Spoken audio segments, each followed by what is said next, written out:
Arrude-se comigo, versão advogada. E enquanto eu tô aqui me arrumando, a gente vai conversar sobre os assuntos interessantes, necessários e que de hoje eu tenho refletido muito, muito mesmo.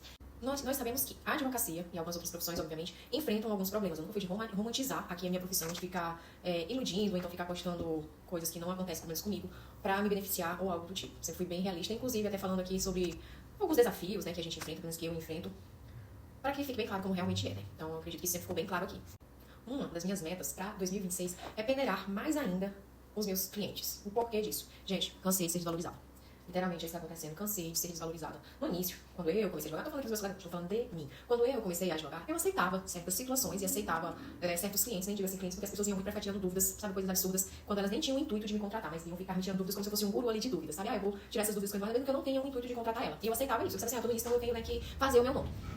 E o que acontece? Isso faz com que a gente fique desvalorizado, com que as pessoas não valorizem o nosso trabalho. Gente, aqui na nossa região, os advogados não cobram consulta, pelo menos a maioria dos advogados. Pode ter um ou outro que cobre consulta, mas a maioria não cobra consulta, entendeu? E mesmo assim, as pessoas inventam, arranjam um problema, não tá caro e tudo mais. Sendo que, se você for passar com o médico, você paga a consulta. E aqui na nossa região, a consulta com o médico gira em torno de 350, 500, 600 reais, 700, dependendo do médico especialista. Então, assim, você paga a consulta. Mas, pra quando você tem que ir com o advogado, não, você não paga a consulta. Você chega lá, tira suas dúvidas, você nem tem o intuito de contratar aquela pessoa e você vai embora como se nada tivesse acontecido. Como se o tempo daquela pessoa fosse nada.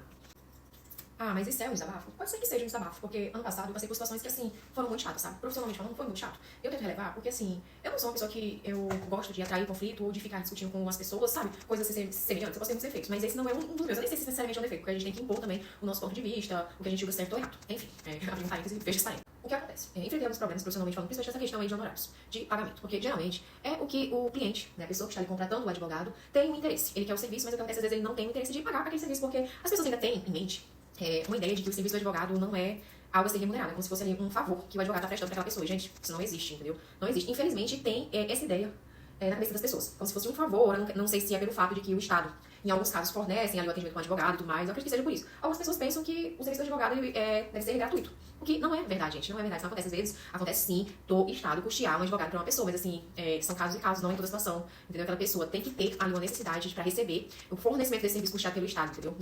Também não é em toda a situação que o Estado fornece essa prestação de serviço. Então, são casos específicos e pontuais, entendeu? Porque você imagina, o nosso país é um país em que as pessoas litigam muito judicialmente, muito mesmo. Imagina se o Estado fosse obrigado, então tivesse que fornecer o serviço advocatício para todo mundo que quer entrar com ação judicial. Não tem cabimento, gente, seria um valor, assim, absurdo para custear esses profissionais, para que as pessoas não tivessem que custear, né? Porque quando a gente pensa que, alguém tá ali recebendo o fornecimento daquele serviço advocatício que está sendo custeado pelo Estado, gente, aquilo ali, esse valor sai de algum lugar. Não se iludam que ele simplesmente brota do chão. Nós, munícipes, nós, cidadãos, nós estamos custeando esse serviço, entendeu? Então, assim, quando alguém recebe um atendimento por um defensor público ou por um advogado ativo, aquilo ali está sendo pago por nós, cidadãos, entendeu? Aquele serviço. Então, não se iludam que aquilo ali é de graça, porque não é, tá? Assim, o que acontece? Muitas pessoas pensam que o advogado ele tem que trabalhar de graça. Tipo, ele tem que fazer aquela consulta, ela não tem que ser remunerada, ela deve ser gratuita, né?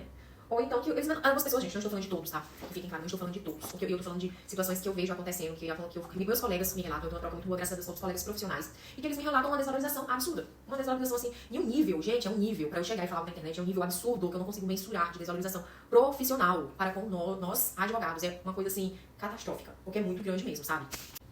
E aí a gente pode entrar em um outro assunto também que é interessante, que tem muito a ver com isso, que é aquele estereótipo do advogado, porque muitas pessoas pensam de que aquele advogado não se veste daquela X forma, então eu não tenho que valorizá-lo, ou então ele não tem aquela imagem. É como se o advogado ele vivesse dentro de um clichê, e ele tem que ser aquele clichê para ele ser bom. Se ele não for daquela forma, eu não tenho que pagá-lo ou custeá-lo. Deixa eu falar uma coisa pra vocês, existem diversos tipos de advogados, e também tem aquela questão que nós, advogados brasileiros, sofremos muito com aquela questão estadunidense do advogado. Algumas pessoas têm uma visão de que o advogado tem que ser daquela X forma, que é uma forma que foi distribuída mundialmente dos advogados norte-americanos, da década de 80, 90, aquela coisa assim mais Nova York, que os advogados eram vestidos daquela forma. E, gente, por favor, tá? Isso é coisa de filme, não caiam nessa, tá? Não tem nada a ver com a nossa realidade. Por favor, não se iludam com isso. Então, se vocês verem aí um advogado que não anda daquela forma, ou que não vive daquela forma, gente, não é que ele não seja bom, tá? Não tem nada a ver com que ele não seja bom, é porque a nossa realidade é outra realidade. Nossa advocacia é diferente, o nosso sistema judiciário é diferente, tá? E existem advogados pra vários ramos, gente. Nós temos advogados criminais, nós temos advogados pra atuar na área civil, aí nós temos área civil, gente, tem diversas abrangências, diversas ramificações. Tem a parte ali que trabalha com direito de família, consumidor, tem aquela parte ali que atua mais com obrigações, com contratos, com indenizações, enfim, gente, é um ramo, assim, uma vastidão infinita. Nós temos advogados tributaristas, nós temos aqueles que trabalham mais com questões administrativas, nós temos aquele que trabalha mais ali na assessoria jurídica, tem aquele, sim, que é o contencioso.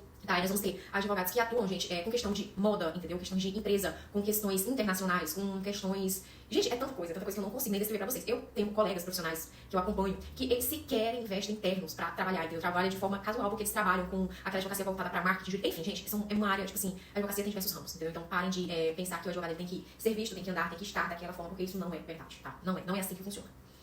Dito isto, vamos voltar para a questão da valorização profissional. Na verdade, nós não saímos desse assunto, apenas abrimos aqui alguns parênteses, né, para que fique um pouco mais esclarecido. Vamos voltar para a valorização profissional. Eu fico assim, pensando, o que leva uma pessoa a desvalorizar o profissional advogado?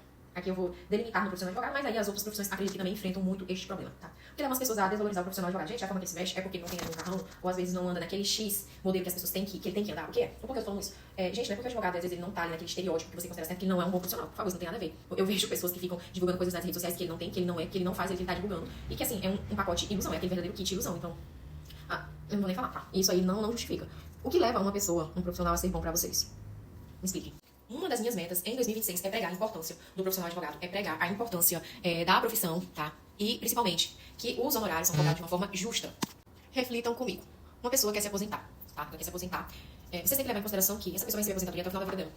Então, se ela viver mais 40, 50 anos, ela vai estar recebendo esse valor. Façam aí um cálculo de quanto a pessoa aposentada recebe em um ano. Façam um cálculo, que aí vocês vão ter uma noção. Então, assim, muitas pessoas criticam o valor da aposentadoria na nossa região. Vocês acham caro, gente, o valor cobrado aqui na nossa região, que eu sei que é um valor muito inferior comparado a outras regiões? Gente, não tem cabimento. Eu recebi uma crítica em relação ao valor que eu cobrei pra fazer a aposentadoria. Eu recebi.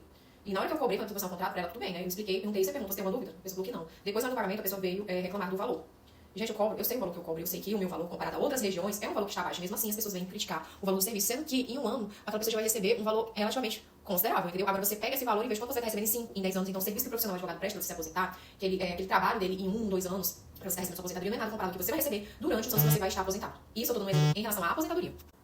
Gente, o processo judicial é muito trabalho, dá muita dor de cabeça. Vocês não têm noção do tanto que dá trabalho, do tanto que dá dor de cabeça. Então, caras pessoas, nesse primeiro episódio aqui de conscientização, o que eu quero dizer pra vocês é que nós, advogados, temos sim que ser valorizados. É que não tem aquela coisa de que a gente não pede valorização, a gente faz por merecer valorização. Mas temos profissionais do mercado bons, tá? E que, mesmo eles sendo bons e eles merecendo valorização, eles não são valorizados. Então, aqui o que eu estou fazendo é uma conscientização para com os profissionais que são bons, gente. Aqui eu vou me incluir nessa parte que eu sou boa. Se eu me incluir, vão falar que eu não tenho humildade, né? Eu quero sim um profissional, que é um profissional ética, me importo com o meu cliente. Então eu irei me incluir. Podem ser que digam que eu não estou sendo humilde o suficiente, mas eu também tenho que saber meu valor, né?